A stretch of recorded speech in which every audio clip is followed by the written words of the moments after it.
Non, c'est bon. Oui.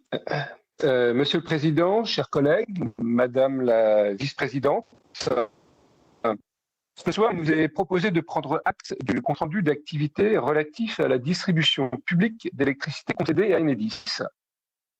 Exactement à cette même période l'an dernier, je déclarais, conseil après conseil, quand il s'agit de relations avec le concessionnaire du réseau de distribution d'électricité, notre collectivité se trouve toujours dans la même situation, celle du dindon.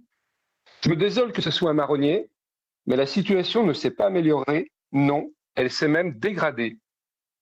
L'année 2020 était marquée par une forte dégradation de la qualité de desserte, notamment sur Roubaix, Alouin, La Madeleine, Lambersart, Quesnoy-sur-Dole, des communes pour lesquelles le temps de coupure moyen est passé d'une vingtaine de minutes en 2019 à une durée de coupure comprise entre 1h30 et 2h. Cette dégradation est la conséquence de l'usure naturelle des ouvrages, qui est la première cause de coupure du réseau basse tension, avec 64% des incidents. En 2020, seuls 14 km de réseau ont été renouvelés sur l'ensemble de la métropole.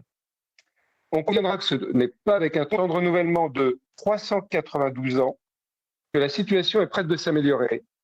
Ce rythme de renouvellement est 10 fois trop lent. Et ce n'est pas la faute de moyens, puisque notre concession est excédentaire de plus de 18 millions d'euros en 2020. Ce manque d'ambition des investissements, comme la divergence des plans pluriannuels d'investissement et des schémas directeurs des investissements, sont partagés par plusieurs membres de France Urbaine.